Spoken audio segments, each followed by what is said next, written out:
నైనా మరి చివరి భాగానికి, అతి ప్రాముఖ్యమైనటువంటి భాగానికి ప్రభా మమ్మల్ని తీసుకుని వచ్చారు. పాటల ద్వారా మిమ్మల్ని స్తుతించాం, పాటల ద్వారా సువార్త ప్రకటించాం తండ్రి. మరి ఎంతమంది పాటలు విన్నారో తండ్రి, అది మీకే ఎరుకనైనా. అట్లాగే ప్రభా స్తుతి ఆరాధనలో మీరు మా విమోచకుడు అని, మీరు మమ్మల్ని సొత్తుగా చేసుకున్నారని తండ్రి. నేను బలలో ప్రభా నేనే నా చిత్తానుసారముగా మా అతిక్రమాలు తుడిచేశారని ఒక భరోసా, ఒక నమ్మిక, ఒక విశ్వాసం ప్రభా మీరు మాకు దయచేశారు తండ్రి. నేను అటు నమ్మకంతో, అటు సమాధానపరచబడిన హృదయంతో మీ పరిశుద్ధ బలలో చేయడానికి మీరు మాకు ఇచ్చినటువంటి భాగ్యాన్ని బట్టి మీకు స్తోత్రాలు చెల్లిస్తున్నాం. అట్లాగే ప్రభా చివరిలో మీరు మాతో మాట్లాడాలని ఆశపడుతున్నారు. మమ్మల్ని ఉజ్జీవపరచాలని, మమ్మల్ని క్రమపరచాలని, వాక్యపు వెలుగులో మా జీవితాలను పరిశీలించుకోవాలని, నేను మీకు ఇష్టమైనటువంటి చేదైన వేరు ఏదైనా మాలో మరుస్తూ ఉన్నట్లయితే అది బొక్కగా ఉన్నప్పుడు మాత్రమే దాన్ని తొలగించాలని ఈ వాక్యాన్ని మీరు మాకు వినిపిస్తున్నట్టుగా నేను మీరు మాట్లాడేదానికి ఒక స్వరం అవసరం కనుక ఒక స్వరముగా నేను ఇక్కడ నిలబడాను తండ్రి. ప్రభా స్వరాన్ని మీరు అనుగ్రహించండి తండ్రి, ఆ మాటలు మీరు అనుగ్రహించండి తండ్రి. నేను మాట్లాడితే ఎవరికి ఉపయోగం లేదు, కానీ ప్రభువా మీరు మాట్లాడితే మాకు ఎంతో దీవెన. మీ మాటలు మమ్మల్ని బ్రతికిస్తాయి ప్రభువా, మీ మాటలు మాకు ఆనందాన్ని కలుగ చేస్తాయి, మీ మాటలు మాకు స్వస్థతనిస్తాయి, మీ మాటలు మాకు ఆరోగ్యాన్ని ఇస్తాయి, మీ మాటలు ప్రభువా మా హృదయంలో పాపాన్ని తీసివేస్తాయి తండ్రి. అట్టి మాటల కోసం మేము వచ్చినాం తండ్రి. నా ప్రభువా మీరే సహాయం చేయమని ప్రార్థన చేస్తూ వచ్చినాం. నేను కనికరించండి, కృప చూపించమని ప్రార్థన చేస్తూ నా దేవా ప్రభువా సహాయం చేయండి. చేరి వచ్చినటువంటి సంఘం అందరికీ కూడా మీరు పేరు పేరున దీవించండి. నా వాక్యాన్ని సతాను కలుగజేసేటువంటి ప్రతి ఆటంకాన్ని కూడా నజరేయుడైన యేసు నామములో దూరపరచమని ప్రార్థన చేస్తున్నాం తండ్రి.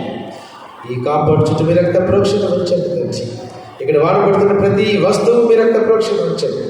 సౌండ్ ద్వారా సాతాను పాటు చేసి ప్రభా ఎంతో డిస్టర్బెన్స్ను కలిగించి అనైసీ కలిగిస్తుంటుందిగా ప్రతి విధమైన సాతాను శక్తులను యేసు నామములో దూరపరచమని ప్రార్థన చేస్తున్నాం తండ్రి. అయినా మా ముందున్నటువంటి సమయాన్ని మా కొరకు దీవించండి, ఆస్వాదించండి.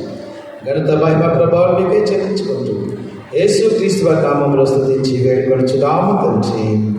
ఆమేన్. దయచేసి కూర్చుందాం. జీవనదిని నా హృదయములో ప్రవహింప చేయుమయా, జీవనదిని నా హృదయములో ప్రవహింప చేయుమయా.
అటు ఇటు తిరగకుండా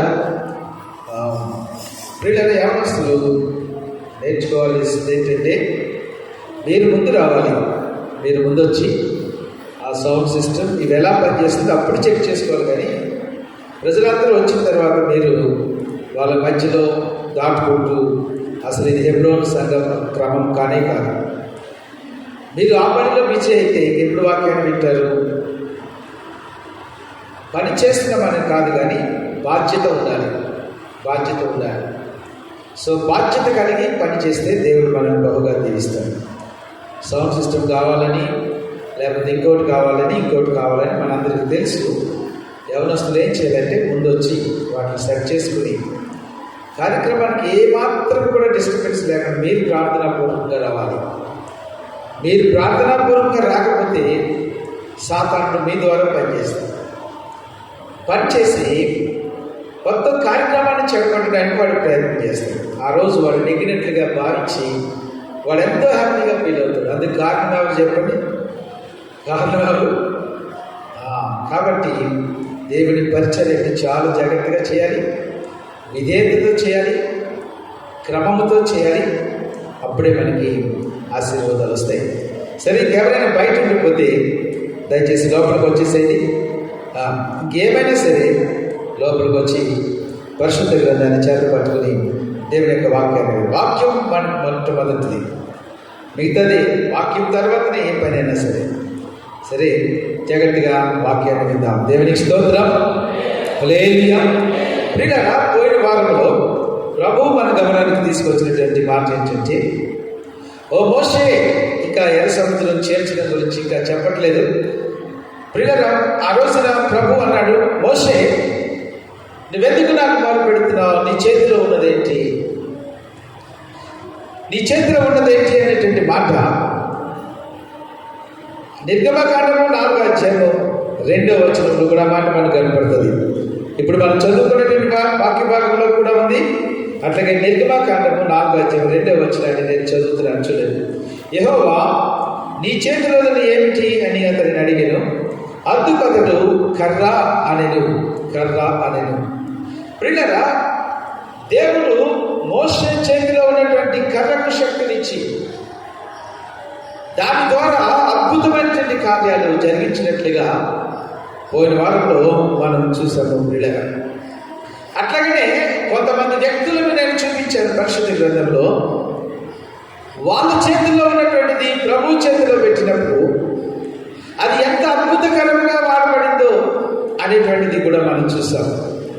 చివరిలో ప్రభు మనల్ని అడుగుతూ, ఈ రోజున మన చేతిలో ఏముంది అనేటువంటిది ప్రభు అడగటం మొదలుపెట్టాడు. ప్రియులారా, ఆ రకంగా మనం చెప్పుకుంటూ పోతే అక్కడ చాలా విషయాలు మనం చూసాం. ఉదాహరణకు ఒకటి చెప్తాను. ఒక 5 రొట్టెలు 2 చిన్న చేపలు ఆ బాలుడి చేతిలో ఉన్నాయి. పిల్లరా, అది తీసుకెళ్లి యేసుప్రభు వారికి ఇస్తే యేసుప్రభు వారు ఆ 5 రొట్టెలు 2 చిన్న చేపలని దాన్ని ఆశీర్వదించి ప్రియులారా, అనేక మందికి 5,000 మందికి ఆహారం పెట్టడానికి ఆ చిన్న బాలుడు ఇచ్చినటువంటి ఆ 5 రొట్టెలు 2 చేపలు. ప్రియులారా, కాబట్టి ఈ రోజున మనకి చిన్నది అనేటువంటిది, విలువలేనటువంటిది, ఇది ఎవరికి అక్కర్లేనటువంటిది అనుకుంటున్నటువంటి దాన్ని మనం ప్రభు చేతుల్లో పెడితే ప్రభు వారు పిల్లగా ఎంతగానో దాన్ని వాడుకుంటారు. పిల్లలు, మీకు తెలుసు, విలియం కేరీ అనేటువంటి దైవజనుడు ఇంగ్లాండ్లో నుంచి మన భారతదేశానికి వచ్చాడు. అతను ఏమి పని చేసేవాడంటే పిల్లగా చెప్పులు కుట్టుకునేటువంటి వ్యక్తి. ఆ చెప్పులు కుట్టుకునేటువంటి వ్యక్తి ఆ సంఘంలో ఆ మాస్టర్ గారు అనౌన్స్ చేస్తారు, ఎవరైనా భారతదేశానికి వెళ్ళి పరిచర్య చేయాలనుకుంటే మీరు ముందుకు రండి, ఇక్కడ నిలవబడండి అని అంటే పిల్లగా ఈ చెప్పులు కుట్టుకుని వ్యక్తి పెద్దగా అప్పటికి చదువుకోలేదు. తర్వాత చదువుకున్నాడు అనుకోండి. అప్పటికి ఇంకా పెద్ద చదువు లేదు. పొట్ట పోషణ కోసం ఆ చెప్పులు కుట్టుకుంటున్నాడు. పిల్లగా ఎవరు రాకుండా ఉండేసరికి ఈ విలియం కేరీ ముందుకొచ్చి నిలబడ్డాడు. పిల్లగా ఆ పాస్టర్ గారు ఆ విలియం కేరీని చూసి చాలా హేళనగా మాట్లాడుతూ, ఒకవేళ భారతదేశానికి దేవుడు ఎవరినైనా పంపించాలనుకుంటే వేరే వాళ్ళని ఎవరినైనా పంపిస్తారు, కానీ నీకులాంటి వాడు కాదు అనేసి ఆ హేళనగా మాట్లాడడం జరిగింది. కానీ విలియం కేరీ నిర్ణయించుకుని భారతదేశానికి రావడానికి ప్రియులరా మొత్తం మీద సిద్ధపడ్డాడు. నమ్మండి, అతను ఇంగ్లాండ్ నుంచి కలకత్తాకి రావడానికి 6 నెలలు టైం పడుతుంది షిప్లో. అప్పట్లో అలాంటి షిప్స్ ఉండేవి. ఈ 6 నెలల టైంలో అక్కడ బయలుదేరిన దగ్గర నుంచే వాడలోనే బెంగాలీ భాష మాట్లాడటం నేర్చుకున్నాడు. హల్లెలూయా. రావడం దిగడంతో బెంగాలీ భాషను వాళ్ళతో మాట్లాడుతూ ఉంటున్నాడు. ప్రియులరా 18 భాషలు నేర్చుకున్నాడు. ఎన్ని భాషలు నేర్చుకున్నాడు చెప్పండి? హల్లెలూయా. ఎన్ని భాషలు నేర్చుకున్నాడు? 18 భాషలు నేర్చుకున్నాడు. 18 భాషల్లో బైబిల్ని తర్జుమా చేశాడు. ప్రియులరా దేవుని కోసం అనేక శ్రమలు పడ్డాడు. ఈ 18 భాషల్లో రాసినటువంటి బైబిల్ గ్రంథాలన్నీ కూడా ఒకసారి ఇంట్లో పెడితే ఆ ఇల్లు తగలబడిపోయింది. ఒక పక్క తన పిల్లలు చనిపోతూ ఉంటున్నారు. అది కూడా పెద్ద పట్టించుకోవట్లేదు. నేను ఎంతసేపు బైబిల్ గ్రంథం రాయటంలోనూ వాటిలో ఉంటుంటే భార్య పిచ్చెక్కిపోయింది. తనకున్న సమస్తము కూడా అడ్డుకుని పోతూ ఉంటుంటే ఈ భర్త ఏంటి లేకుండా భార్య పిచ్చెక్కిపోయింది. పిచ్చిదైంది. అయినా కూడా ఆగలేదు, కంటిన్యూ చేశాడు. పిల్లరా, is the only one person who introduced many new things in India. ఒకే ఒక వ్యక్తి, పాస్టర్ గారు పనికిరాడు అన్నటువంటి వ్యక్తి, ఉపయోగం లేనటువంటి వ్యక్తి మన దేశానికి ప్రింటింగ్ ప్రెస్ తీసుకుని వచ్చాడు. మన దేశానికి న్యూస్ పేపర్ తీసుకుని వచ్చాడు. మన దేశానికి పెన్ను తీసుకుని వచ్చాడు. మన దేశానికి బ్యాంకులు తీసుకుని వచ్చాడు. మన దేశంలో పిల్లగా ఎన్నో విషయాల్లో మార్పులు తీసుకుని వచ్చాడు. హల్లెలూయా. నేను ఎందుకు ఈ మాట చెప్తున్నానంటే, ఈరోజు నీ జీవితంలో విలువ లేదనుకుంటున్నావా? ఆ విలువ లేనటువంటి జీవితాన్ని ప్రభు చేతిలో పెట్టు. ఆ చదువు లేనటువంటి జీవితాన్ని ప్రభు చేతిలో పెట్టు. ఆ ప్రార్థన రాని జీవితాన్ని ప్రభు చేతిలో పెట్టు. నీ దగ్గర ఏమైతే ఉందో అదే ప్రభు దగ్గర పెట్టు. దాన్ని మార్చి చేర్చి పెట్టాల్సినటువంటి అవసరం లేదు. పిల్లగా దాన్ని ప్రభు చేతిలో నువ్వు నమ్మకముగా పెట్టినప్పుడు ఆ ప్రభు వాడుకుంటాడు అనేటువంటి విషయాన్ని మన పోయిన వారంలో నేను మీ గమనానికి తీసుకుని వచ్చాను. ప్రియులారా, ఈరోజు కూడా పరిశుద్ధాత్మ దేవుడు నూతన విధానంలో మనతో మాట్లాడడానికి ఆయన ఇష్టపడుతూ ఉంటున్నారు. మోషే నీ చేతిలో ఏంటి అన్నప్పుడు మోషే చెబుతున్నాడు. ప్రియులారా, మోషే చేతిలో ఉన్నటువంటిది కర్ర అనేటువంటి విషయాన్ని చెబుతూ ఉంటాడు. ఈ కర్రను గురించి మరికొన్ని సంగతులు మనం నేర్చుకుందాం. పిల్లరా, ఈ మోషే కర్ర పిల్లరా ధర్మశాస్త్రానికి గుర్తుగా ఉంది. మోషే కర్ర ధర్మశాస్త్రానికి గుర్తుగా ఉంది. ఏం చెప్తుందంటే, మోషే ద్వారానే ధర్మశాస్త్రాన్ని దేవుడు అనుగ్రహించాడు. ధర్మశాస్త్రం ఏం చెప్తుందంటే, కంటికి కన్ను పంటికి పన్ను సూత్రం. అది నువ్వు అక్కడ కన్ను పోగొడితే నీ కన్ను కూడా పోగొట్టాలి. నువ్వు అక్కడ చెయ్యి వెనుకొడితే నీ చెయ్యి కూడా వాటి వెనుకొట్టాలి. అదే సూత్రం. ప్రియులరా, ధర్మశాస్త్రము ప్రియులరా కఠినంగా శిక్షించబడుతుంది. ధర్మశాస్త్రము యెహోవా దేవునికి గుర్తుగా ఉంటే ఆయన సత్యవంతుడు కాబట్టి ప్రియులరా సత్యాన్ని యథావిధిగా సత్యముతో రాజీ పడకుండా ఆయన తన కార్యాన్ని జరిగిస్తూ ఉంటున్నాడు. జగత్తుగా వింటున్నారు కదా. మిమ్మల్ని వాక్యం లోపలికి నేను తీసుకుని వెళ్తున్నాను. ప్రియులరా, వాక్యం లోపలికి మిమ్మల్ని తీసుకుని వెళ్తున్నాను. ప్రియులరా, ఇక్కడ ఏమవుతుందంటే, ఆ కర్ర మన చేతిలో ఉన్నప్పుడు, లేదా కర్ర మోషే చేతిలో ఉన్నప్పుడు అదొక సహాయకుడిగా మోషేకు ఉపయోగపడుతుంది. అదొక ప్రియులరా మిత్రుడిగా మోషేకు ఉపయోగపడుతుంది. అది గొప్ప కార్యాలు చేసేటువంటి దేవుని ప్రతినిధిగా ఉపయోగపడుతూ ఉంది. ఆ ధర్మశాస్త్రం అనేటువంటి కర్ర అతని చేతిలో ఉన్నప్పుడు ప్రియులరా ఈ రకంగా అతనికి ఉపయోగపడుతూ ఉంది. ఇప్పుడు అదే కర్ర కింద పడింది అనుకోండి, ఏమైంది చెప్పండి మీరు? అదే కర్ర కింద పడింది అనుకోండి, ఏమైపోయింది? పాముగా మారిపోయింది. ప్రియులరా, పాము సాతానుకు గుర్తుగా కోరలు వేసుకుని మనల్ని కాటు వేయడానికి వస్తూ భయంకరమైన వచ్చేటువంటి బాబుగా మారిపోయింది ప్రియులారా.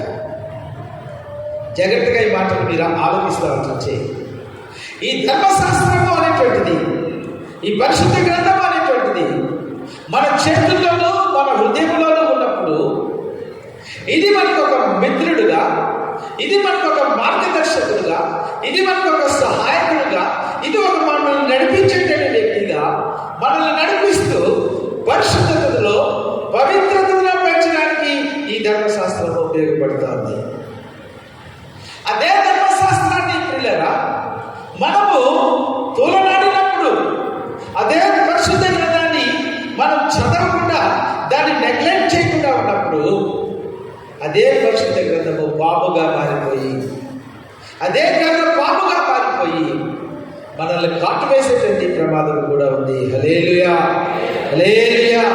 కాబట్టి ప్రియ స్నేహితుల సోదరి, నీ చేతిలో పరిశుద్ధ గ్రంథం ఉన్నప్పుడు దాన్ని నువ్వు చదవడానికి, దాన్ని నువ్వు ధ్యానం చేయడానికి కొంత సమయాన్ని నువ్వు కేటాయించుకోవాలి.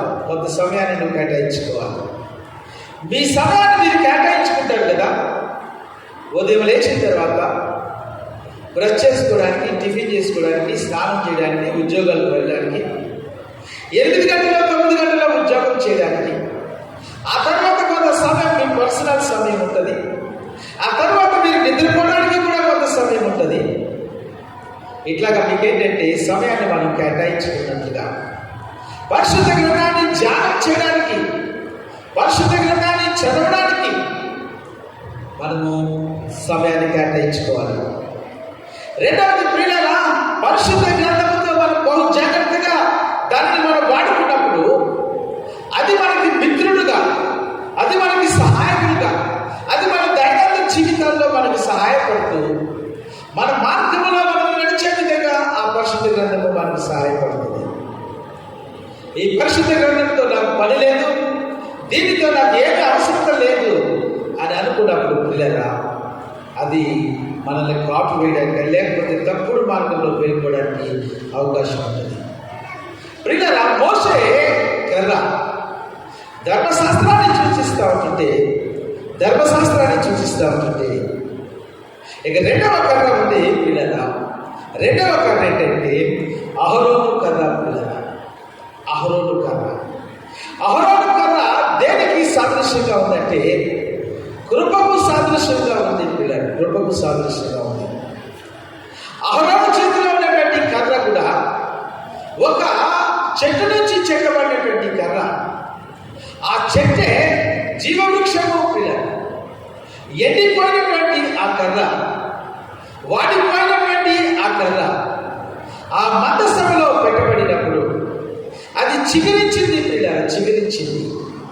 జగత్తుగా వింటున్నారా ప్రియులారా? ఎండిపోయినటువంటి మన జీవితానికి చిగురింపజేసేటువంటిది దేవుని కృప ప్రియులారా. వాడిపోయినటువంటి మన జీవితాలను చిగురింపజేసేటువంటిది దేవుని కృప. పాపంలో ఉండిపోయినటువంటి మన జీవితాలకు పవిత్రత కలుగు చేసేటువంటిది దేవుని కృప. పడిపోయినటువంటి మన జీవితాలను తిరిగి లేపగలిగినటువంటిది దేవుని కృప. పడిపోయినటువంటి నీ జీవితాన్ని కట్టగలిగేటువంటిది దేవుని కృప పిల్లరా. అది చిగురించి బాధలు పండ్లను ఇచ్చినట్లుగా పరిశుద్ధ గ్రంథంలో మనం చూస్తూ ఉంటున్నాం. హల్లెలూయా. అది ఒక కర్ర, అది ఒక ఎండిపోయినటువంటి కర్ర. కానీ పిల్లరా దాన్ని దేవుడు చిగురింపచేశాడు పిల్లలు. మనకు రక్షణ పొందకమునుపు మన జీవితాలన్నీ కూడా అలాగే ఎండిపోయినటువంటి జీవితాలు, సారములైనటువంటి జీవితాలు, ఉపయోగములైనటువంటి జీవితాలు. నీ జీవితము నీకు ఉపయోగం లేదు, మరి ఎవరికి కూడా ఉపయోగం లేదు పిల్లలు. అలాంటి పనికి మారినటువంటి జీవితాలను దేవుడి దగ్గరికి వచ్చినప్పుడు, అనగా కృప దగ్గరకు వచ్చినప్పుడు, ఆ కృప మనల్ని చిగురింపచేస్తుంది. ఆ కృప మనల్ని ఆశీర్వదిస్తూ ఉంటుంది. ఆ కృప మనల్ని కడుతూ ఉంటుంది. ఆ కృప దేవునిలో భద్రపరుస్తూ ఉంటుంది. ఇందాక మనం చదువుకున్నట్లుగా స్తుతి ఆరాధనలో దేవుని సొత్తుగా చేసింది. హల్లెలూయా, హల్లెలూయా. కాబట్టి ప్రియమైనటువంటి దేవుని బిడ్డలారా, అహరోను కథ చూపించేటంటే కృప కూడా ధర్మశాస్త్రం చెప్తుందంటే వీడు పాపము చేశాడు కాబట్టి వీడు శిక్ష పొందాల్సిందే. వీడు దొంగతనం చేశాడు కాబట్టి దొంగతనానికి శిక్ష అనుభవించవలసిందే. వీడు వ్యభిచారం చేశాడు కాబట్టి వ్యభిచారానికి శిక్ష అనుభవించవలసిందే. వీడు మరొకమైన పాపము చేశాడు కాబట్టి ఆ పాపానికి వీడు శిక్ష అనుభవించాల్సిందే. దేవుని సత్యమైనటువంటి తీర్పు, దాంట్లో రాజీ ఎక్కడ లేదు, రాజీ ఎక్కడ లేదు. మరి ఎట్లాగా దేవుడు అలా శిక్ష విధించుకుంటూ వెళ్ళిపోతా ఉంటుంటే ఏ మానవుడు ఆయన ముందు నిలవగలడు? ఏ మానవుడు ఆయనను పూజించగలడు? ఏ మానవుడు ఆయనను గణపరచగలడు? ఇది సాధ్యము కాదు ప్రియమైనటువంటి దేవుని బిడ్డలారా. అందుచేత అహరోనుకమైనటువంటి ఈ కృప వచ్చి ధర్మశాస్త్రానికి అడ్డుపడుతూ ఉంది. ధర్మశాస్త్రానికి అడ్డుపడుతూ ఉంది. ఎస్, ఈ కృప ఏమంటుందంటే మీరు ఆ పాపికి శిక్ష విధించండి, గ్యారంటీగా శిక్ష విధించండి. వాడు పాపం చేశాడు కాబట్టి పాపము శిక్ష వాడు భరించవలసింది. కానీ ఆ శిక్ష వాడి మీద కాకుండా ఆ శిక్షను నా మీద వేయండి. హల్లెలూయా. ఆ శిక్ష వాడు భరించలేడు. వాడు కన్నుతో పాపం చేస్తే వాడి కన్ను తీసేస్తే, వాడి కాలుతో పాపం చేస్తే వాడు కాలు తీసేస్తే, వాడి చేతితో పాపం చేస్తే వాడి చేతిని తీసేస్తే ఈ శిక్ష మానవుడు భరించలేడు. కాబట్టి మానవుడికి బదులుగా నేను ఆ శిక్షను భరిస్తానని అహరోను చేతిలో ఉన్నటువంటి కర్ర మనకు తెలియజేస్తుంది.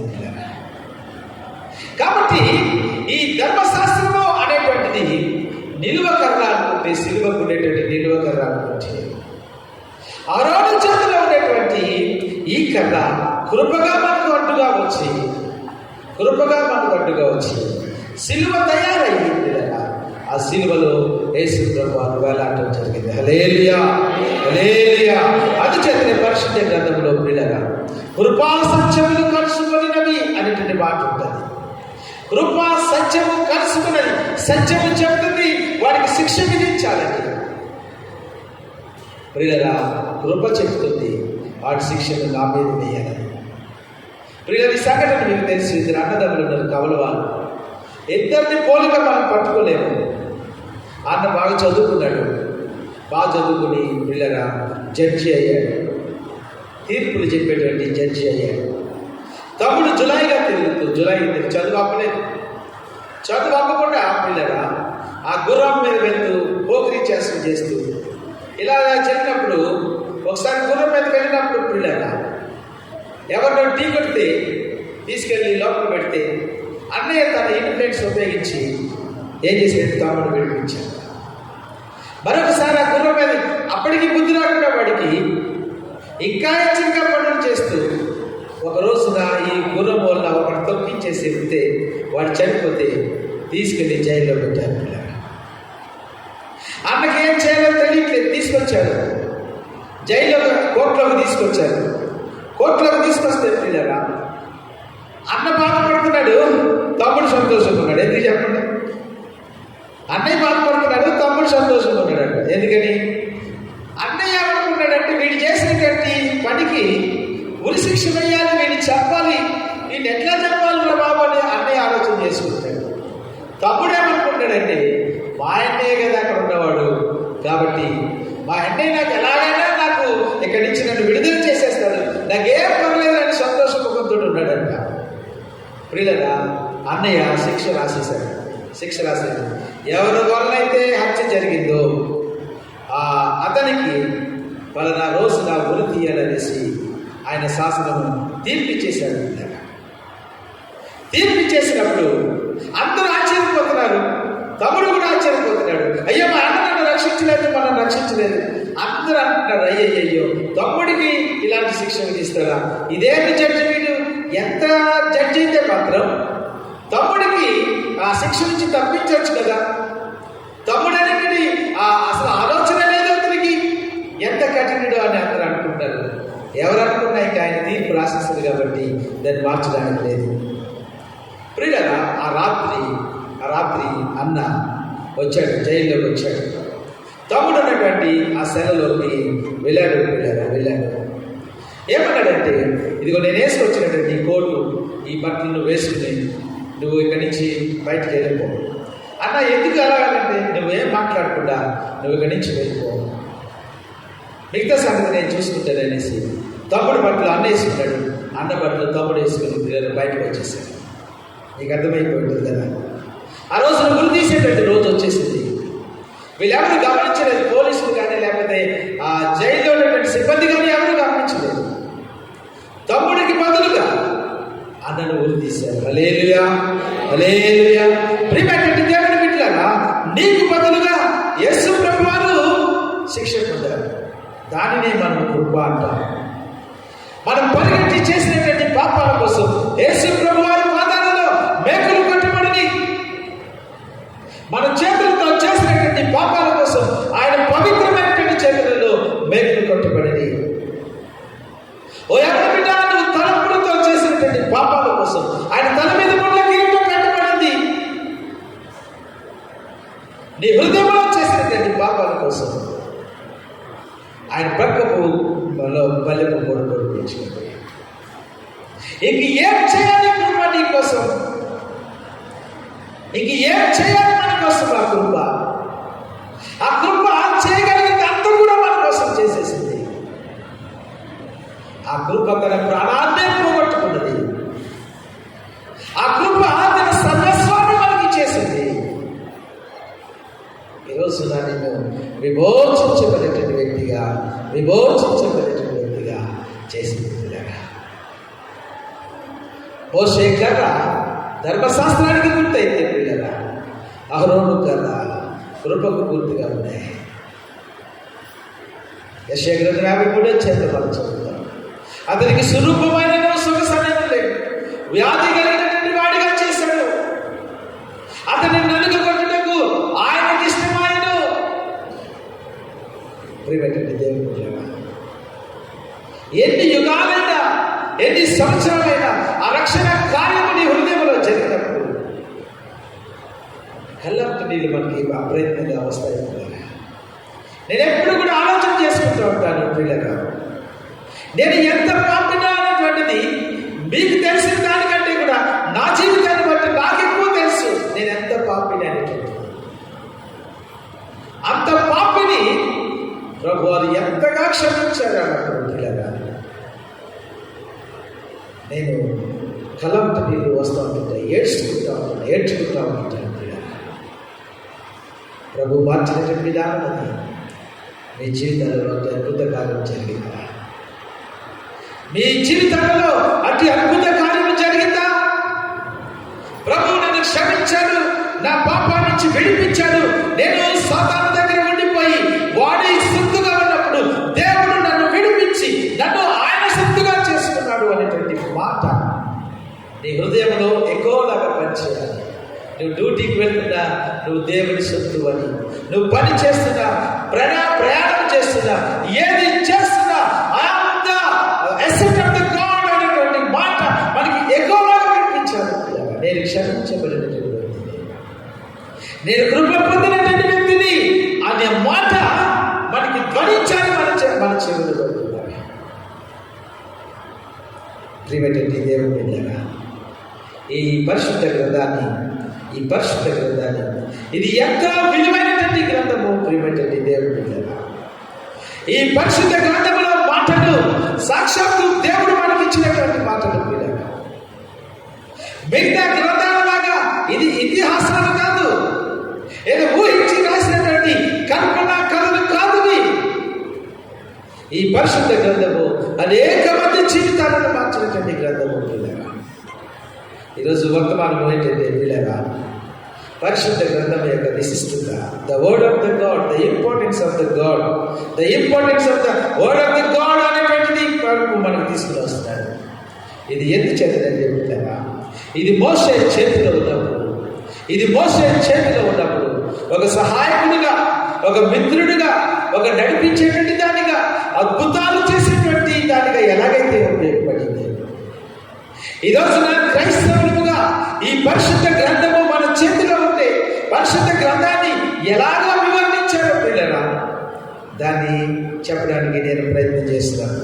అయితే ఈ రోజుకి అన్ని మాటలు అవ్వవు, కానీ పిల్లరా దేవుడు అనుమతించిన మేరకు 2-3 మాటలు నేను చెప్పి నేను త్వరగా ముగిస్తాను. దేవునికి స్తోత్రం. హల్లెలూయా.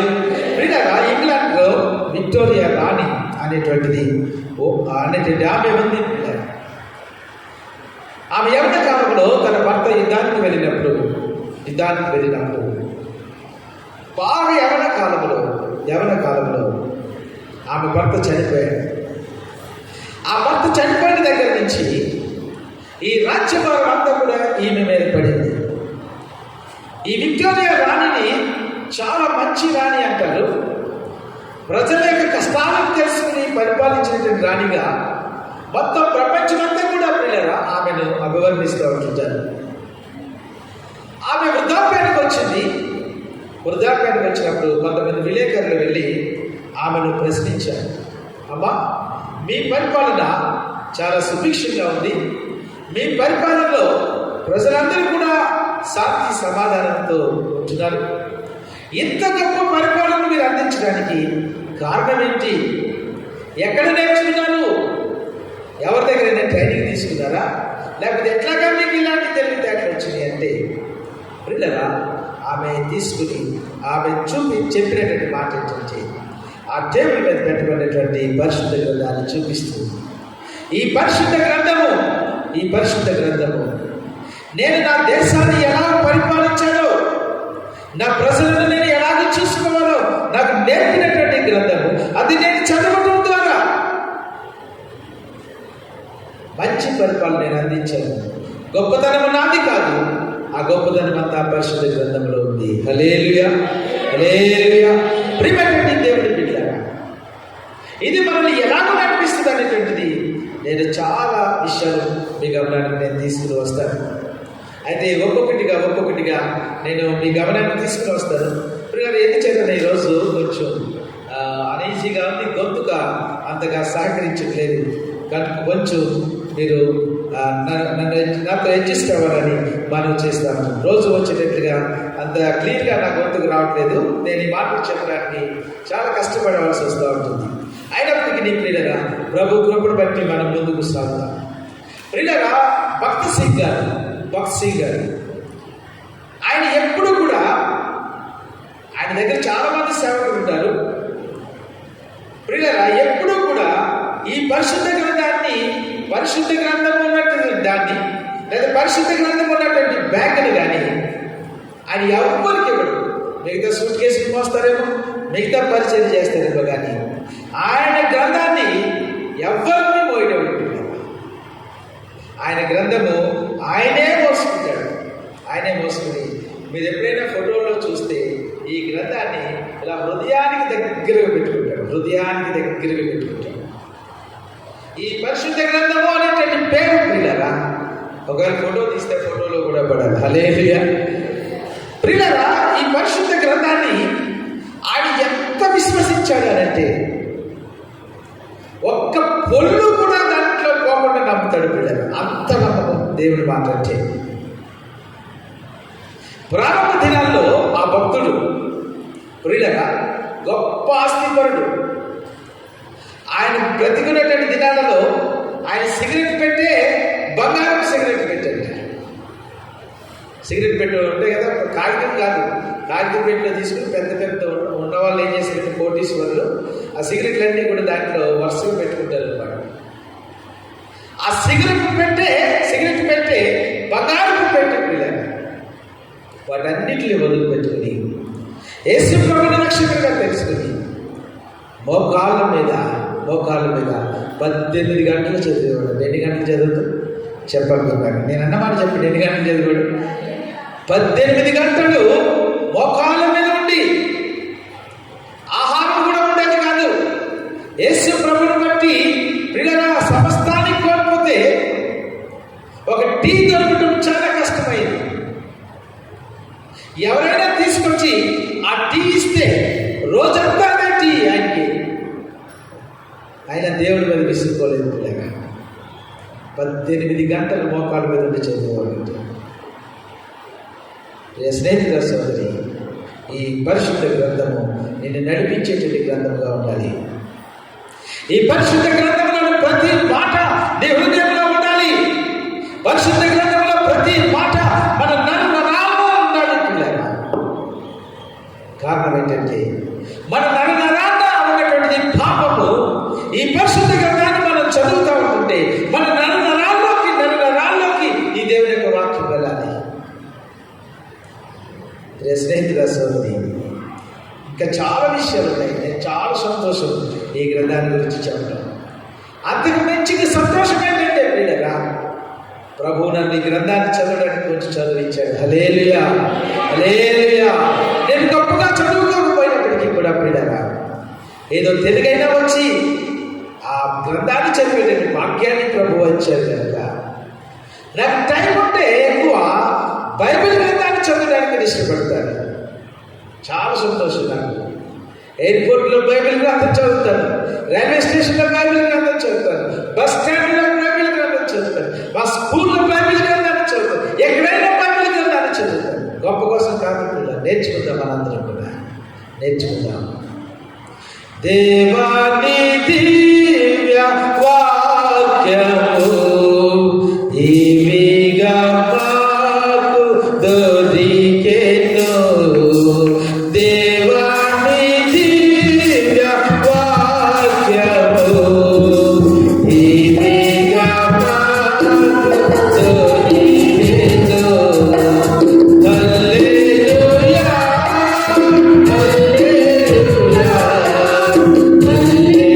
హల్లెలూయా, హల్లెలూయా, హల్లెలూయా, హల్లెలూయా, హల్లెలూయా, హల్లెలూయా.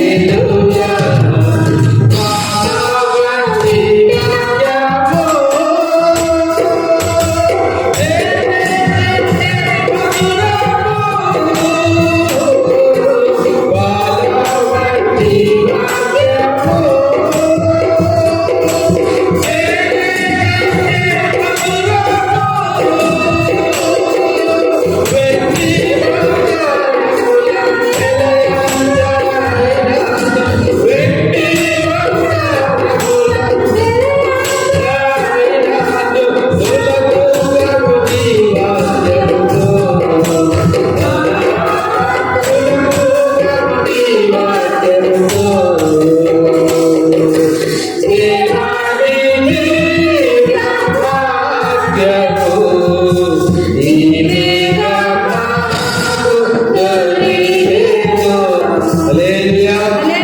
వావంటి పాట వచ్చేందరికి నేర్చుకోండి పిల్లలు, వచ్చేవారు కూడా మనం పాడతాం. హల్లెలూయా. ఇప్పుడు కొన్ని మాటలు పరిశుద్ధ గ్రంథం యొక్క విశిష్టత, పరిశుద్ధ గ్రంథాన్ని ఎలాగ పోల్చారు అనేటువంటిది ఈరోజు ఒక 3 మనం చూసుకున్న తర్వాత దేవుని చిత్తమైతే వచ్చేవారు మనం మాటలు చూసుకుందాం. ప్రియులారా, పరిశుద్ధ గ్రంథం దేనితో పోల్చబడిందంటే మొట్టమొదటిగా అగ్నితో పోల్చబడింది. ఇర్మియా గ్రంథము, ఇవన్నీ మీరు రాసుకోనండి పిల్లరా, ఇవన్నీ మీరు రాసుకోనండి. తదుపరి కాలంలో మీరు ఇంకా వీటికి యాడ్ చేయగలిగితే మరి మంచిది. ఇర్మియా గ్రంథం 23వ అధ్యాయం 29వ వచనాన్ని మనం చదువుదాం. చూడండి.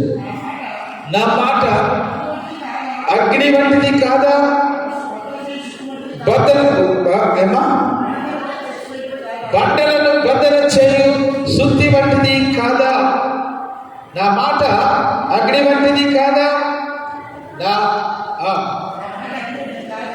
23, 29 రైట్. నా మాట అగ్ని వంటిది కాదా, బండలను బద్దలు చేయు శుద్ధి వంటిది కాదా. 2 మాటలు ఇక్కడ ఉన్నాయి పిల్లలు.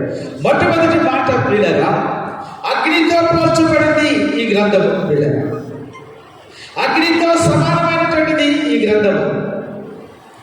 ఈ గ్రంథాన్ని నువ్వు హెచ్చించి ఈ గ్రంథము చెప్పినట్లుగా నీ జీవితాన్ని మార్చుకుంటే ప్రియులారా, నీ జీవితము ఎంతగానో దీవించబడుతుంది.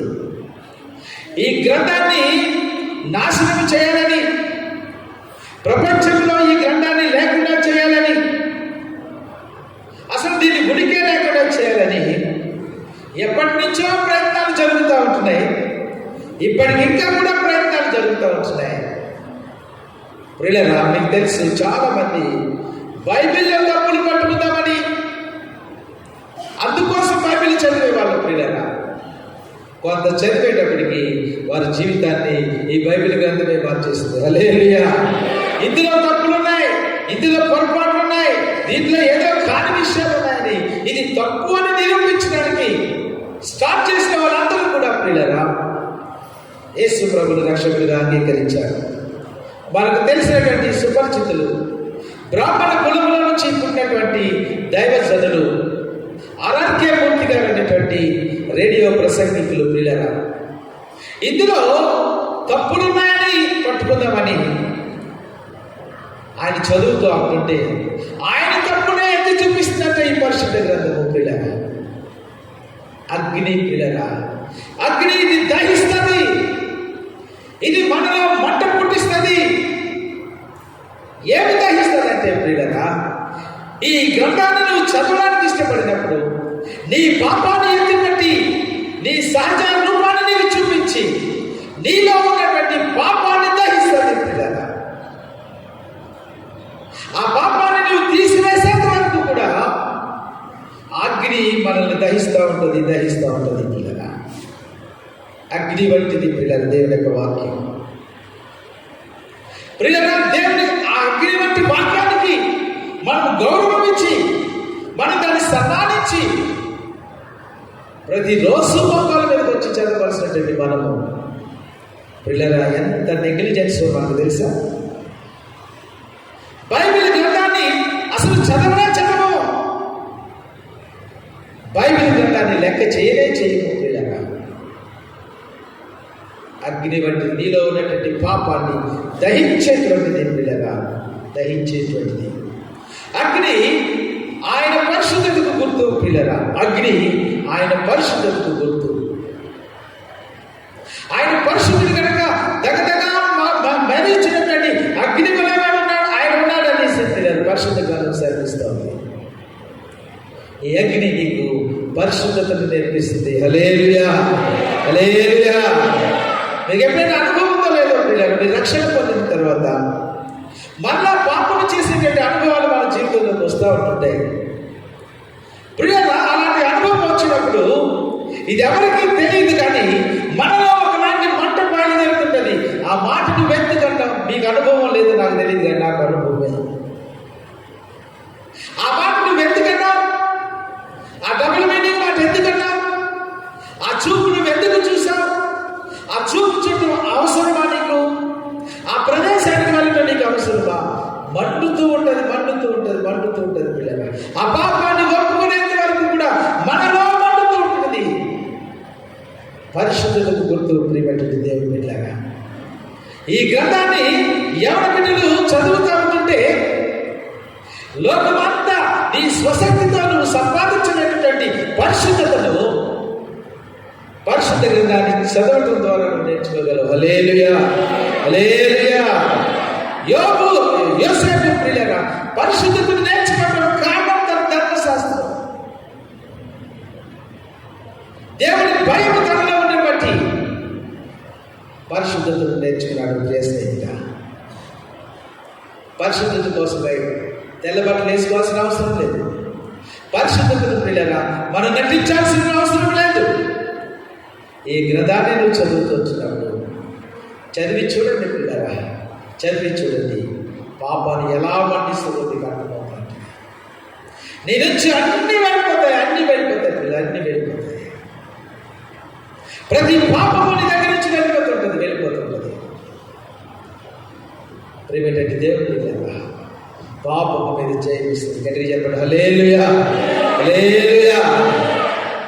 పిల్లరా, నేను పెద్ద సినిమాలు చూసేటువంటి వ్యక్తిని, రోజుకి 4 గంటలు చూసినటువంటి వ్యక్తిని కూడా. ఆ సినిమా జీవితం అంతా కూడా ఈ రోజు నా దగ్గర నుంచి లేదు. ఇప్పుడు సినిమా యాక్టర్లు ఎవరో నాకు తెలియదు పిల్లగా. సినిమాని చూడు, సినిమాల మీద చేయము, పాపాల మీద చేయము.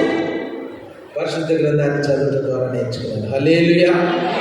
మీకు సమయం అంటే పిల్లగా నీ చేతిలో సెల్ ఫోన్ ఉండటం పెద్ద గొప్ప కాదు.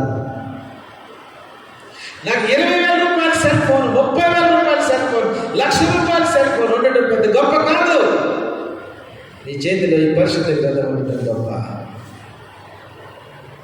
ఎవడైనా తీసుకెళ్తాడు సెల్ ఫోన్, ఎక్కడికైనా తీసుకుని వెళ్తాడు. నువ్వు ప్రయాణం అయ్యేటప్పుడు సెల్ ఫోన్ బైబిల్ గ్రంథం తీసుకుని వెళ్ళగలవా? నీ డ్యూటీకి బైబిల్ గ్రంథం తీసుకుని వెళ్ళగలవా? నీ వర్క్ ప్లేస్కి బైబిల్ గ్రంథం తీసుకుని వెళ్ళగలవా? నిత్యము నీ బ్యాగ్లో ఈ బైబిల్ గ్రంథం ఉంచుకోగలవా? కొంచెం సిగ్గు మనకి, క్రైస్తవులు అని చెప్పుకోవడానికి సిగ్గు, పరిశుద్ధ గ్రంథాన్ని చేతపోయడం సిగ్గు. నమ్మండి పిల్లరా, ఈ పరిశుద్ధ గ్రంథాన్ని మోస్తే, ఈ పరిశుద్ధ గ్రంథాన్ని నీ జీవితంలో మోస్తే అంటే లిటరల్గా భయమని కాదు పిల్లరా, ఈ పరిశుద్ధ గ్రంథం చివరిలో నేను మోస్తుంది. హల్లెలూయా, హల్లెలూయా. ప్రియమైనటువంటి దేవుని పిల్లరా, వాక్యానికి మనం ప్రాధాన్యత ఇద్దాం. వాక్యం చదవడం నేర్చుకుందాం, వాక్యానుసారంగా జీవించడం నేర్చుకుందాం. వాక్యమే మన జీవితాన్ని ప్రభావితం చేయాలి. ఒక సినిమా నేను ప్రభావితం చేయకూడదు, ఒక సినిమా యాక్టర్ నేను ప్రభావితం చేయకూడదు. వీళ్ళరా, ఈ మధ్యన ఏదో సినిమా వచ్చిందంట, ఆ సినిమాల గురించినటువంటి ప్రజలు మాట్లాడుకుంటున్నారండి. ట్రైన్లోనూ అవే మాటలు, స్కూల్లోనూ అవే మాటలు, ఎక్కడ చూసినా ఆ హీరోల గురించి మాట్లాడుతున్నారు, ఆ సినిమాల గురించి మాట్లాడుతున్నారు. వీళ్ళరా, నేను ఈ మధ్యప్రదేశ్ వెళ్ళి మేము అక్కడికి క్షేమకరంగా వెళ్ళామండి. ఎప్పుడే పిల్లలందరినీ కూడా వాళ్ళకి హ్యాండ్ ఓవర్ చేసామని మా వైస్ ప్రిన్సిపల్ గారికి ఫోన్ చేశానంట. ముందు ఎక్కలేదు, తర్వాత ఎత్తి ఆయన ఏమన్నాడంటే వెంటనే, నేను ఇప్పుడేనండి కల్కి సినిమాకి వెళ్ళి వస్తున్నాను అంటాడు. ఇప్పుడేనండి నేను కల్కి సినిమాకి వెళ్ళి బయటకు వచ్చి నీ ఫోన్ తీసేదంటాడు. ఎంత ప్రభావం చూపిస్తుంది అంటే, ప్రజలందరూ అనుకునేటువంటి మాట, ఒక సినిమా గురించి చర్చ చేస్తే, ఒక హీరో గురించి చర్చ చేస్తే మనమెంతగా వెళ్ళకూడదు అనేటువంటి ఆలోచనలో క్రైస్తవ యువత, క్రైస్తవ సంఘము కూడా వెళ్ళిపోయారు. మాతో పనిచేసేటువంటి క్రైస్తవ టీచర్స్ కూడా ఉన్నారు. వాళ్ళు కూడా సినిమాల్లో నిమగ్నమైపోతూ ఉంటుంటారు. వాళ్ళు ఏదో సినిమాల గురించి మాట్లాడుతుంటే నేను ఎన్నో ప్రశ్నలు చూస్తూ ఉంటుంటాను. ఆయన అంటాడు పక్కన, ఆయన ఆ తమ్ముడు నువ్వు సినిమా చూడవు కదా, ఓకే అండి.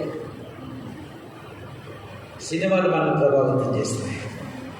పరిశుద్ధ గ్రంథము మనం ప్రభావితం చేయవలసింది పోయి సినిమాలు మనం ప్రభావితం చేస్తున్నాయి, లేకపోతే మరొకటి మనం ప్రభావితం చేస్తున్నాయి, మన జీవితాలను నాశనం చేస్తున్నాయి.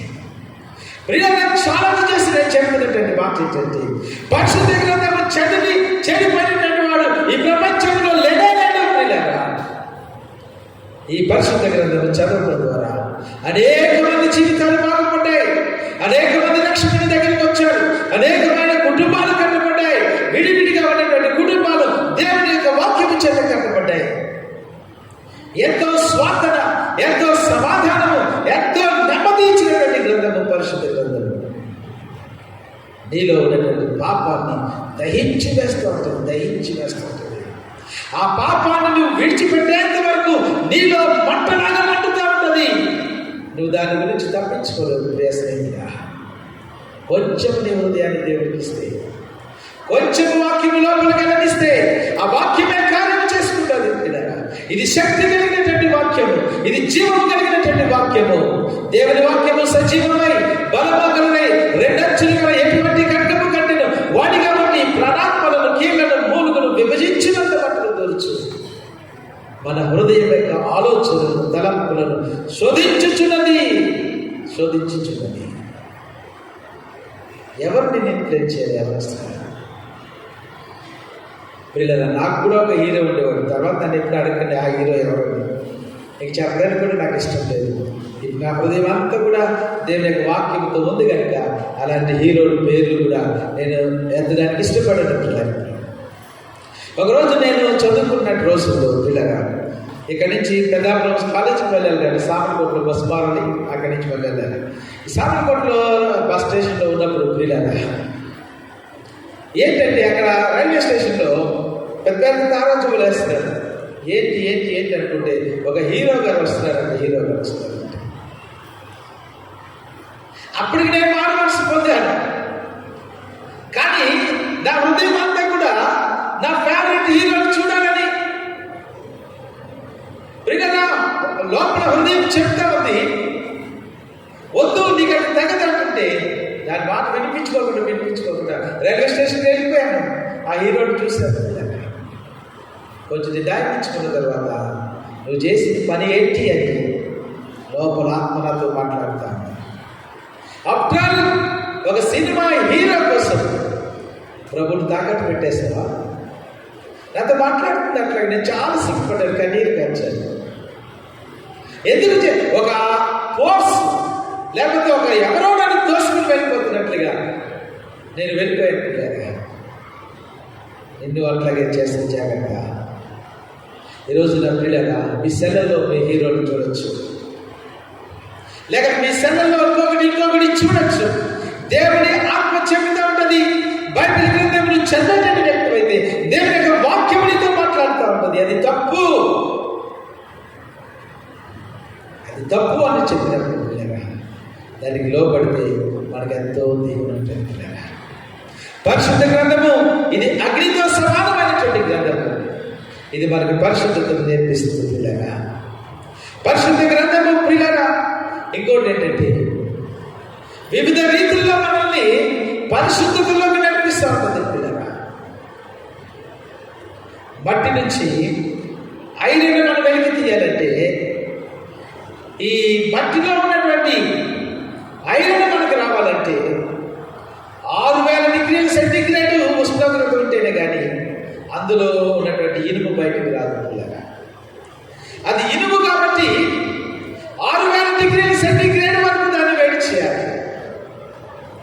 బంగారాన్ని వేడి చేయడానికి ఒక వేడి ఉంటుంది, కొన్ని డిగ్రీస్ ఉంటాయి. వెండిని వేడి చేయడానికి పిల్లరా కొన్ని డిగ్రీస్ అది కలుగుతుంది. మన హృదయ కఠినత్వాన్ని బట్టి ఎన్ని డిగ్రీలు ఉపయోగించాలో దేవుడికి తెలుసు పిల్లరా. ఈ వాక్యము ఆయా రీతుల్లో మనల్ని పరిశుద్ధత వైపు నడిపిస్తుంది. హల్లెలూయా, హల్లెలూయా. ఇంకెక్కడ నేర్చుకోలేని పరిశుద్ధత, ఇంకెక్కడ నేర్చుకోలేని నీతి ప్రభు దగ్గర మాత్రమే, వాక్యం దగ్గర మాత్రమే నేర్చుకుంటాం పిల్లరా. అది చేత ఎప్పుడు ఆ పాట అందుకే పాటించి, దేవా నీ దివ్య వాక్యము ఈవిగా మాకు దొరికింది, బహుమానంగా మనకు దొరికింది, బంగారం కంటే శ్రేష్టమైనటువంటిది. ఎవరు బిడ్డలారా, ఒక అంకులుగా నేను మీతో చెప్తున్నటువంటి మాట ఏంటంటే చదవకపోతే ఈ రోజు నుంచి చదవండి. పోయిన రోజులు పోనివ్వండి, దాని గురించి ఆలోచన చేయండి. ఈ రోజు నుంచి అయినా ఇది దేవుని మాట నిన్ను నడిపిస్తుంది, నీకు క్షేమాన్ని ఇస్తుంది అని నువ్వు గుర్తెరిగి ఈ రోజు నుంచి అయినా నువ్వు చదవాలి. నీ సమయాన్ని బట్టి, ఉద్యోగాన్ని బట్టి సమయం లేకపోతే రోజుకొక అధ్యాయం చదవండి. మీరు ఇప్పుడే ప్రారంభిస్తూ ఉంటుంటే పిల్లలు మొట్టమొదటిగా కీర్తనల గ్రంథం దగ్గర నుంచి ప్రారంభించారు. కీర్తనల గ్రంథము మన హృదయాన్ని హత్తుకుంటుంది, మనకు దగ్గరగా మనకు అనిపిస్తుంది. అలాగ ఒక్కొక్క అధ్యాయం చదువుకుంటారని పిల్లలు దేవుడు మిమ్మల్ని ఆశీర్వదిస్తాడు, దేవుడు మిమ్మల్ని గర్వపరుస్తాడు పిల్లలు. దేవుని యొక్క వాక్యము మొట్టమొదటిగా అగ్నితో సమానం పిల్లగా. అగ్ని ఆయన దైవత్వానికి గుర్తు పిల్లగా. మనం చదవడం ద్వారా ఆయన రూపంలోకి మనం మారిపోతాం. మనం దీన్ని చదివి ప్రార్థన చేయడం ద్వారా పిల్లగా దేవుని యొక్క స్వరూపంలోకి మనం మారిపోతాం పిల్లగా. దేవుని యొక్క స్వరూపంలో మారిపోతాం అంటే నా నల్ల రంగు ఏమైనా పోయి తెల్ల రంగు ఏమైనా వచ్చేస్తుంది కాదు పిల్లగా. నా హృదయంలో ఉన్నటువంటి స్థితి మారిపోతుంది, నా హృదయంలో ఉన్నటువంటి ఆలోచన మారిపోతుంది, నా చూపు మారిపోతుంది, నా ఆలోచన మారుతుంది, నా నడక మారుతుంది, నా పడక మారుతుంది పిల్లగా. అలా మార్చగలిగినటువంటి గ్రంథము పరిశుద్ధ గ్రంథము. హల్లెలూయా. చదువుతున్నారా? చదువచ్చినటువంటి వాళ్ళందరూ కూడా చదవకపోతే సిగ్గుపడాలి పిల్లగా. ఒక క్రైస్తవ సంఘములో ఉంటూ, క్రైస్తవ కుటుంబాలలో ఉంటూ, క్రైస్తవ బిడ్డలుగా చెప్పుకుంటూ బైబిల్ చదవకుండా నీ రోజులు ప్రారంభిస్తుంది పిల్లగా. చాలా సిగ్గు. మాలాంటి వాళ్ళకి ఎలా చెప్తాడు తెలుసా? మాతో బైబిల్ చదవకుండా వస్తే పిల్లగా నేను పొద్దుట 4:30 బయటకు వచ్చి త్వరగా రొట్టె చేసేద్దామని బైబిల్ చదువుకున్న తర్వాత చదువుకుందామని అనుకున్నాను. ప్రతిరోజు నేను బైబిల్ చదువుకునే రొట్టె చేయడం లేదు, ఏ పనులు కానీ అంటారు.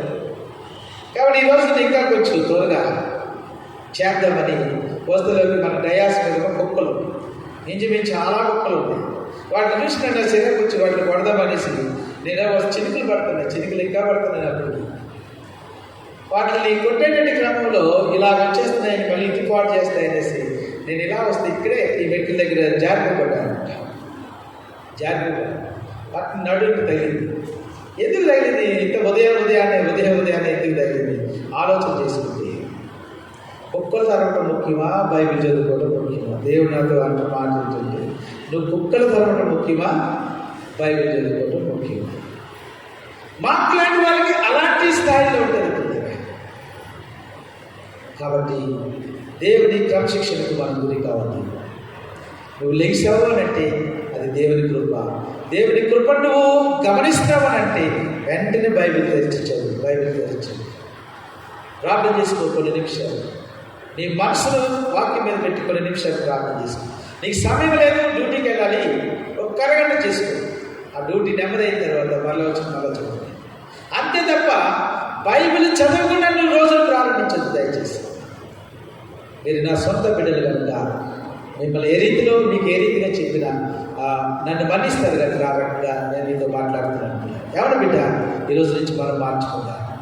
నువ్వు బయటకు వెళితే, నువ్వు లేస్తే బైబిల్ గ్రంథాన్ని దేవుని యొక్క వాక్యం పిల్లగా అగ్ని వంటిది. సమయం లేదేమో, అవుతుందేమో కనుక ఇంకొక మాట చెప్పేసేసి నేను ముగిస్తాను. మిగతా మాటలు వచ్చేవాడు మనం ధ్యానం చేద్దాం. దేవాని దివ్య వాక్యము ఈవిగా మాకు తొలికెను. దేవాని దివ్య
వాక్యము ఈవిగా మాకు తొలికెను.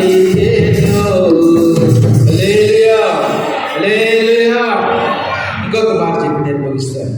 దేవుని యొక్క వాక్యము ప్రియులరా సుత్తెవతో పోల్చబడింది. అక్కడే ఇర్మియా గ్రంథము 23వ అధ్యాయం 29వ వచనంలోనే ఆ మాట మనం చూస్తాం. నా మాట బండలను బద్దలు చేయి సుత్తి వంటిది కాదా? బండలను బద్దలు చేయి సుత్తి వంటిది కాదా? ప్రియులరా ఆయన మాట అగ్ని వంటిది. ప్రియులరా రెండవది ఆయన మాట శుద్ధి వంటిది. అగ్ని పరిశుద్ధతతో మనం నడిపించడానికి. శుద్ధే దేనికి గుర్తంటే ప్రియులరా మనల్ని ఒప్పింప చేయడానికి, కన్విక్ట్ చేయడానికి. ప్రియులరా అది దాన్ని సాదృశ్యంగా వాడుతూ ఉంటాను. ప్రియులరా నేను 100 మాటలు చెప్పినా ఎవరు మారుమనసు పొందరు. కానీ వాక్యం అనేటువంటి శుద్ధి మీ హృదయంలో ప్రియులరా మిమ్మల్ని ఒప్పింప చేసేటువంటి శక్తి దేవుని యొక్క వాక్యాన్ని ఉంది. గట్టిగా హల్లెలూయా చెప్పండి. హల్లెలూయా, హల్లెలూయా. ప్రియులరా అందుచేతనే ప్రసంగాలలో ఎక్కువగా దేవుని యొక్క వాక్యాన్ని చూపించి చెప్పడానికి కారణం ఏంటంటే ఒక మనుష్యుని మాట కంటే కూడా దేవుని మాట అనేక మంది హృదయాలను మారుస్తుంది. ప్రియులరా ఒక చిన్న మాట అనేక మంది హృదయాలను మారుస్తుంది. అది శక్తి కలిగినటువంటి వాక్యము. అది బండలను బద్దలు చేసేటువంటి వాక్యం ఉంటుంది. బండ లాంటి మొండిగా ఉండిపోయిన హృదయాలను మార్చేటువంటి శక్తి దేవుని యొక్క వాక్యానికి ఉంది. పిల్లరా, నా మనసు పొందినటువంటి జీవితంలో ప్రియులరా, అంతకు ముందు జీవితం చాలా ప్రియులరా కఠినత్వం. ఎంత కఠినత్వం అంటే పిల్లరా, ఆడన్న కొట్టాలి, లేదంటే ఆ దగ్గర దెబ్బలైనా తిని రావాలి. అది నా స్తత్వం. నేను వాడన్న కొట్టాలి, లేదంటే వాడు నన్నన్నా కొట్టాలి. మెట్ట మెరకని గొడవ పెడతారంటారు చూసారా, అది నా నేచర్, అది నా స్వభావం. పిల్లలకి దాని మిగతా గురించి చెప్పక్కర్లేదు. ఏమి గమనిక లేకుండా కూలి పనికి వెళ్ళిన డబ్బులు సంపాదించుకోవడం, పాపం చేయటం, ఇదే నేర్చుకున్నాను తప్ప హృదయం అంత కఠినం. రెక్లెస్నెస్, పిల్లల రౌడీతనం. ఏదైనా చూస్తే ప్రజలకి ఇబ్బందిగా అనిపించేది. వీడు ఎందుకు పుట్టాడురా, వాళ్ళ కడుపుని ఎందుకు పుట్టాడురా అని అనిపించేటంత తారాస్థాయికి నా హృదయం వెళ్ళిపోయింది. పిల్లల ఒక చిన్న మాట పట్టుకుంది. ఏమి పెద్ద బైబిల్ ప్రసంగాలు తెలుసు కానీ పిల్లల నేను మార్మర్స్ పొందడానికి పెద్ద బైబిల్ ప్రసంగాలు ఏమి కాదు. ఒక యాక్సిడెంట్ జరిగింది. మా అత్త సైకిల్ నుంచి పడిపోయింది. ఆమె కంటే కనుపోవాలి, కానీ కొంచెం దేవుడు కనుపోకడికి దిగుగు భాగంలో దెబ్బతలి రక్తం కానీ ఆమె చీరలు తెచ్చిపోతా ఉంది. ఆ పరిస్థితిలో నేను వెళ్ళి ఆమెను లేపలేకపోతున్నాను. కానీ ఒక స్వరం అయితే నాకు స్పష్టంగా వినపడుతుంది, నీవు చనిపోతే ఎక్కడికి వెళ్తావు. ఆమె మా ఇంటికి ఎందుకు వచ్చిందంటే, మేము అడ్డదిడ్డాలుగా తిరుగుతున్నామని, మార్మర్స్ లేకుండా తిరుగుతున్నామని మాకు సువార్త చెప్పి, ఆ రోజు రాత్రి మాతో ఉండి మాకు సువార్త చెప్పి ఒప్పిద్దామని వచ్చిందండి కదా. ఎవరు మార్మర్స్ పోలేదు, ఎవరు వినలేదు పిల్లలు. మరి దేవుడు ఊరుకుంటాడా? ఆమె ప్రయాసపడి వచ్చింది, ఎంతో శ్రమపడి ఉద్యోగాన్ని సెలవు పెట్టి వచ్చింది. మరి ఆమె ప్రార్థన చేసిందేమో పిల్లలు. ఒకే ఒక మాట నాకు వినపడు, పెద్ద మాటలు కాదు. నువ్వు చనిపోతే ఎక్కడికి వెళ్తావు? ఈరోజు నువ్వు చనిపోతే ఎక్కడికి వెళ్తావు? ఇదే ఆమె పడిపోతుంటే ఆమె లేపడానికి ట్రై చేయాలి, కానీ ఇవే మాట ఎక్కడ పడుతుంది. దాన్ని ఏదో పక్కన పెడతామని ఆమెకి ఏదో చేసి మళ్ళీ ఇంటికి ఆమె పంపించేసి, ఇంటికి వచ్చినా కూడా అదే మాట వినపడుతుంది. అన్నం తింటున్నా కూడా అదే మాట వినపడుతుంది. పడుకున్నా కూడా అదే మాట వినపడుతుంది. పని చేస్తున్నా కూడా అదే మాట వినపడుతుంది. నువ్వు చనిపోతే ఎక్కడికి వెళ్తావు? దేవుని మాట శక్తివంతమైనటువంటి మాట. అప్పుడే వారు మనసుకుంటుంది. నాకు స్థిమితం లేదు, నేను పని చేస్తాను అనుకుంటున్నాను, తింటున్నాను అనుకుంటున్నాను, కానీ నాకు స్థిమితం లేదు. ఆ రోజు నిర్ణయం చేసుకున్నాను, ప్రభా నీకోసం బ్రతుకుతాను. శక్తివంతమైనటువంటి మాట, నీ హృదయాన్ని బద్దలు కొట్టేటువంటి మాట. అంతకుముందు నేను ఊరేగేవాడిని, నేను మార్మర్స్ పొందుతాను, బయటకు చెప్తాను, ప్రార్థనకి వెళ్తాను, ఫ్రెండ్స్ దగ్గర అంత దగ్గర చెప్తావాడు. నువ్వు ఎప్పుడు కూడా మార్మర్స్ పొందలేవని. ఒకరోజు దేవుని మాట నా హృదయాన్ని తాకినప్పుడు ఎంత పండుగలాంటి జీవితం అవుతుంది. దేవుడు ఎంత సున్నితంగా తీసుకొచ్చుకున్నాడు. అంత బండ హృదయాన్ని, వాడు మాట్లాడకుండా తిరిగి కొట్టేటువంటి స్వభావం కలిగినటువంటి నన్ను ఈ రోజున అనేక మంది మాట్లాడుతుంటే పడేటువంటి కృపను దేవుడు అనుగ్రహించాడు. హల్లెలూయా, హల్లెలూయా. బుర్ర వంచుకుని నా మానాన్ని నేను పోవడమే తప్ప ఎవరి దగ్గరికి వెళ్ళి అడిగేటువంటి అవసరత రానివ్వట్లేదు. దేవుడు ప్రతీది కూడా దేవుడికి అప్పచెప్పాడు. ఎంతో సున్నితత్వం. పిల్లరా, నా కృష్ణా జిల్లాలో పనిచేస్తున్నారు. మా ప్రిన్సిపల్ గారు ఎంతో ఇబ్బంది పెట్టేవాడు నన్ను. నేను తప్పు చేశానని కాదు, ఆయన పార్టీలో ఆయన పార్టీ అంటే ఆ స్కూల్లో ఉండేటువంటి వాళ్ళ గ్రూప్లోకి వెళ్ళలేదు, అదే కారణం. ఎంత హింసించేవాడు పిల్లలు. అలాంటి వ్యక్తిని కూడా చాలాసార్లు నా కోపం కొద్ది ఒక బూతులు తిడదామనేటువంటి ఆలోచన వచ్చేది, తట్టుకోలేక. కానీ పిల్లలు అలాంటి సందర్భంలో కూడా, అంత హింసించినప్పటికీ కూడా దేవుడు అలాంటి మాటలు రానివ్వట్లేదు. హల్లెలూయా. నీ హృదయం మారాలంటే పిల్లరా దేవుని యొక్క వాక్యం వినాలి. సహోదరుడా, మనుషులు మార్చలేనటువంటి నీ జీవితాన్ని, మనుషులు మార్చలేనటువంటి నీ పరిస్థితిని దేవుని యొక్క వాక్యము మారుస్తుంది. ఈ వాక్యానికి అంత శక్తి ఉంది పిల్లలు, అంత శక్తి ఉంది. మీరు చెప్తే నవ్వుతారు, నిజంగా జరిగినటువంటిది. వెస్లీ గారి కూటమిలో పిల్లరా, అప్పట్లో ఇప్పుడున్నటువంటి వెస్లీలు కాదు, ఆ రోజుల్లో ఉన్నటువంటి ఇంగ్లాండ్లో ఉన్నటువంటి వెస్లీ గారు పిల్లరా, అక్కడక్కడ చాలా మీటింగ్స్ పెట్టేవారు. మీటింగ్స్ పెట్టినప్పుడు వర్తమానానికి ముందు మంచి పోయర్ ఉండేది, వాళ్ళకి మంచి పాటలు పాడేటట్టు వాళ్ళు. నిజానికి పాటల్లోనే సగం మంది మారు మనసు పొందేసేవాళ్ళు. లేదు, పాటల్లోనే సగం మంది మారు మనసు పొందేసేవాళ్ళు. ఆ పాటలు అంతగా ప్రభావితం చేసేవాడు. ఒక యవనస్తుడు, అతని మ్యూజిక్ అంటే బాగా ఇష్టమంట. సరే కదా, మంచి పాటలు పాడుతున్నారు కదా, వెళ్దాము. అతను క్రైస్తవ్యం అంటే అస్సలు ఇష్టం లేదు, ఏమి ఇష్టం లేదు. వాళ్ళు వాక్యం చెప్తారు, తర్వాత వాక్యం మొదలెట్టేసరికి నేను అక్కడి నుంచి లేచిపోయి వచ్చేస్తాను.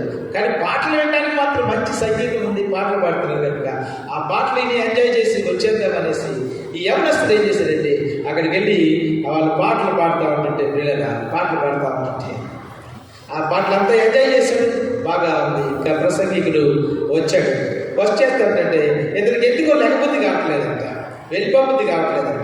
ప్రసంగం మొదలు పెడితే వచ్చేది అనుకున్నాడు కదా, రావట్లేదంట. సరే అలా కూర్చున్నాడు. సరే ఇక్కడ నేను కూర్చునిపోయాను, కానీ ఏదో కూర్చునిపోయాను, కానీ అసలు ఆ ప్రసంగికుడు చెప్పేటువంటి మాటలు నేను విన్ననేసి ఆ రెండు చెవులు ఇలా మూసేసుకున్నాడు. పిల్లరా, మీరు నమ్మండి, జోక్గా ఉంటుంది. కానీ ఈ లోపల ఒక ఏగ అలాంటిది వాడు మొక్క మీద ఆడుతుందంటే, ఏగొచ్చిందంటే నేను ఇలా కొట్టుకున్నాను. ఈ లోపల చెవులు చేసేసరికి సరిగ్గా దైవజనుడు ఏమన్నాడంటే, చెవులు గలవాడు వినుడు దాకా. చెవులు గలవాడు విను. నాకు చెవులు లేవా, నన్ను చెవులు లేవంటాడా, నాకు చెవులు లేవంటే నేను ఇప్పుడు తప్పనిసరిగా ఏంటన్నా వాక్యం అనేస్తుంది. మొత్తం వాక్యం ఏంటంటే వాక్యం విని బాగా నడుచుకుంటుంది. హల్లెలూయా. రేపటి దేవుడు నిన్ను మార్చగలిగినటువంటిది దేవుని యొక్క వాక్యము. పిల్లగా, ఇక్కడ రెండు రకాలైనటువంటి సుత్తలు మీకు గమనానికి తీసుకొచ్చి నేను ముగిస్తాను. పిల్లగా, జడ్జి గారు ఆ కోర్టు సీన్లో కూర్చున్నప్పుడు మనకి కథతో చేయబడినటువంటి ఆ సుత్తతోటి ఆర్డర్ ఆర్డర్ ఆర్డర్ అని చెప్తా ఉంటాడు. అది దేనికి ఉపయోగపడుతుందంటే, మన అటెన్షన్ కాల్ చేయడానికి, మన నిగ్రహతను కాల్ చేయడానికి దేవుడు కొన్నిసార్లు నీ జీవితంలో కర్ర సుత్తును ఉపయోగిస్తూ ఉంటాడు. జాగ్రత్త. రెండవది పిల్లగా, మనల్ని క్రమపరచడానికి ఈ సుత్తెను, ఈ ఉడెం సుత్తెను దేవుడు ఉపయోగిస్తూ ఉంటాడు. మూడవది పిల్లగా, మన మీద అధికారం చేయడానికి దేవుడు దాన్ని ఉపయోగిస్తూ ఉంటుంటాడు. ఇక రెండవ సుత్తు ఉంటుంది, మీకు తెలుసు. ఏ సుత్తి చెప్పండి, ఏ సుత్తి చెప్పండి, ఏ సుత్తి చెప్పండి. ఏ శుద్ధి? ఐరన్తో చేసినటువంటిది, ఇనుముతో చేసినటువంటి శుద్ధి ఉంటుంది. ఆ కమ్మరి వాళ్ళ దగ్గరికి మనం వెళ్ళినప్పుడు ఈ కాల్చినటువంటి ఇనుమును వాళ్ళు ఏం చేస్తారంటే, దాని మీద కొడతా ఉంటారు. నువ్వు ఒక ఇనుము ముక్కలు తీసుకుని వెళ్తావు. ఆ కమ్మరైతే నువ్వు చెప్తావు, నిన్ను ఒక కత్తి చేయమంటావు. పిల్లగా, కత్తి చేయమంటే ఈ ఇనుమును లోపల పెట్టి కాల్చాలి. ఎందుగా కాల్చిన తర్వాత దాని మీద పెట్టి దీన్ని ఏం చేయాలి? దెబ్బలు కొడతా ఉండాలి. నువ్వు ఇచ్చింది ఒక ఐరన్ రాడ్ అయితే నీ చేతికి వచ్చేది ఒక కత్తి అవుతుంది. హల్లెలూయా.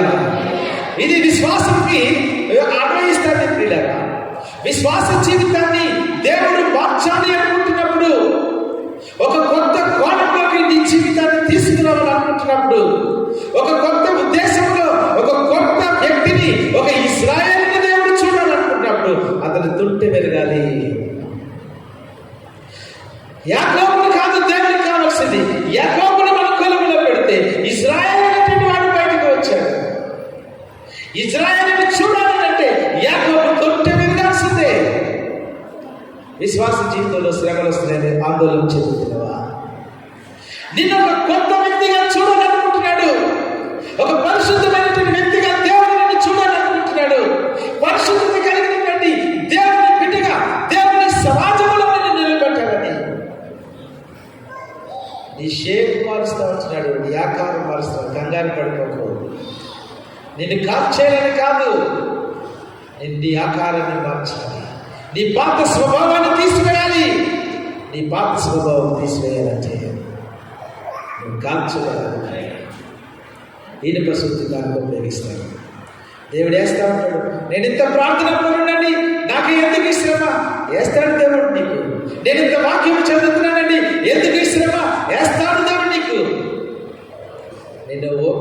నువ్వు ఓడిపోవాలని కాదు సుమా, నిన్ను కొత్త వ్యక్తిగా దేవుని సంఘాన్ని పరిచయం చేయాలి. హల్లెలూయా, హల్లెలూయా.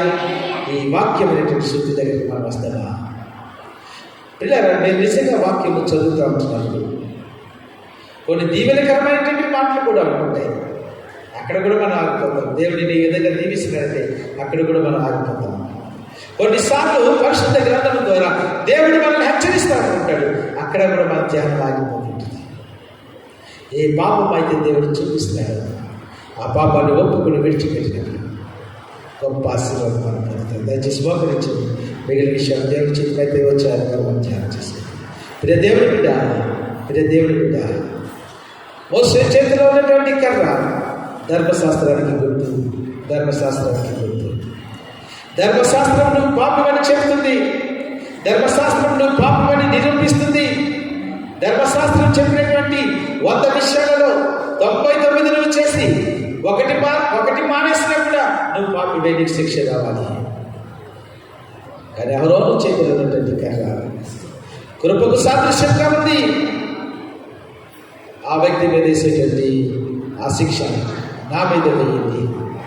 కల్వరి శిలువలో నీకోసం బలియాగమైపోయాడు. కల్వరి శిలువలో నీకోసం రక్తము కార్చేశాడైనా. ఓ ఎవరు బిడ్డ, ఇంకా ప్రభుని ప్రేమను తెలుసుకోకుండా లోకంలోనే జీవిస్తావా?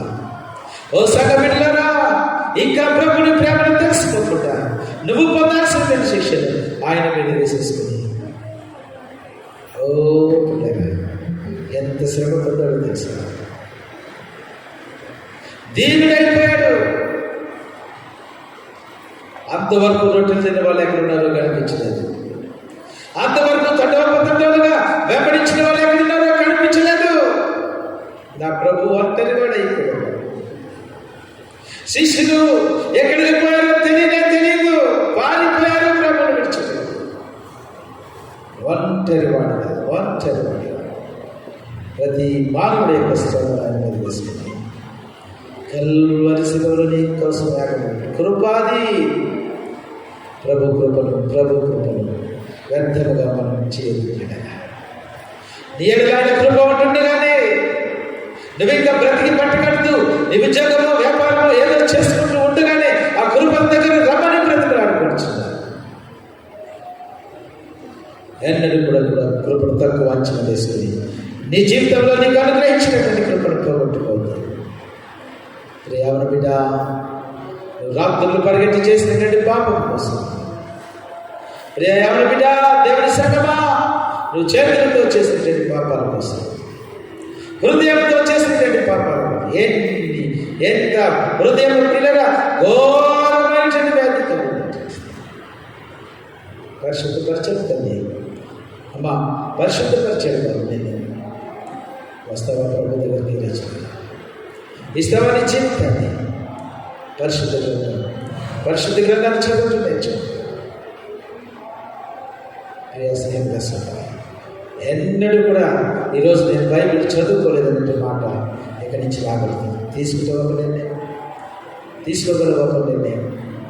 తీసుకోగల నిర్ణయం పలుమారువై తొలగినాను పరలోక దర్శనం నుండి, విలువైన నీ దివ్య పిలుపును నే తగినట్లు జీవించనైతే,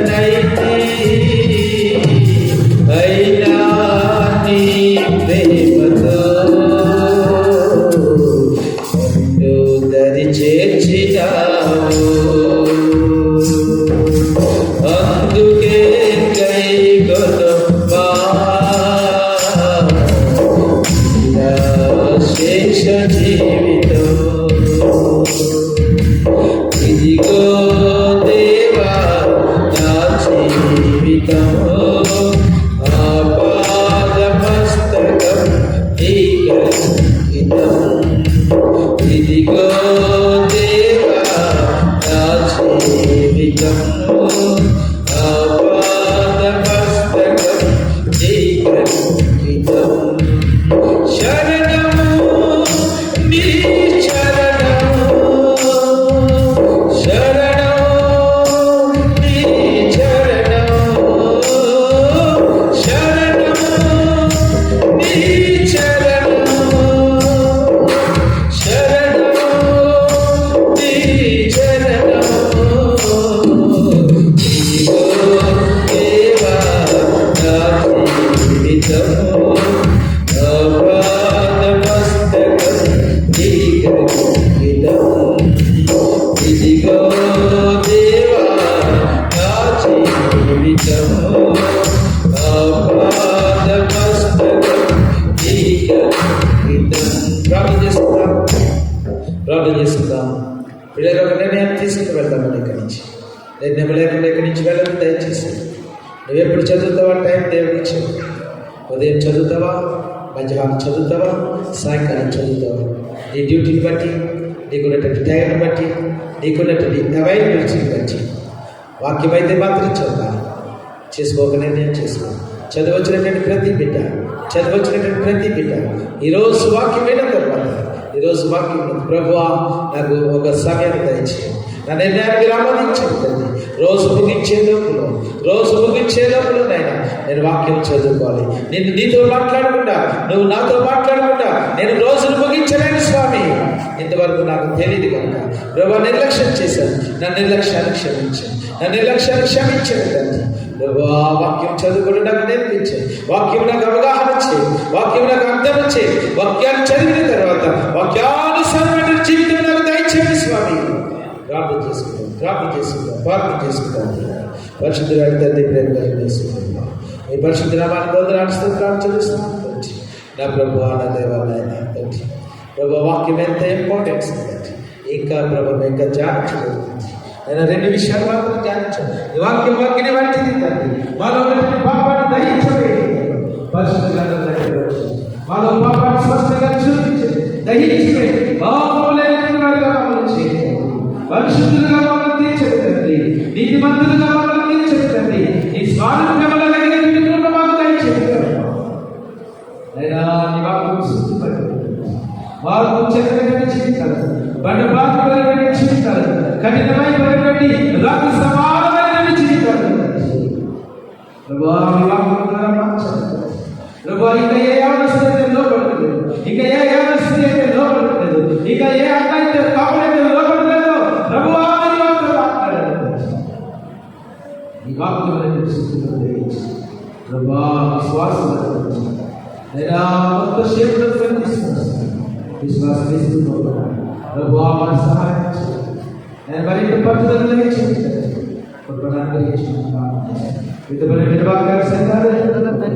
నీరు కలిపి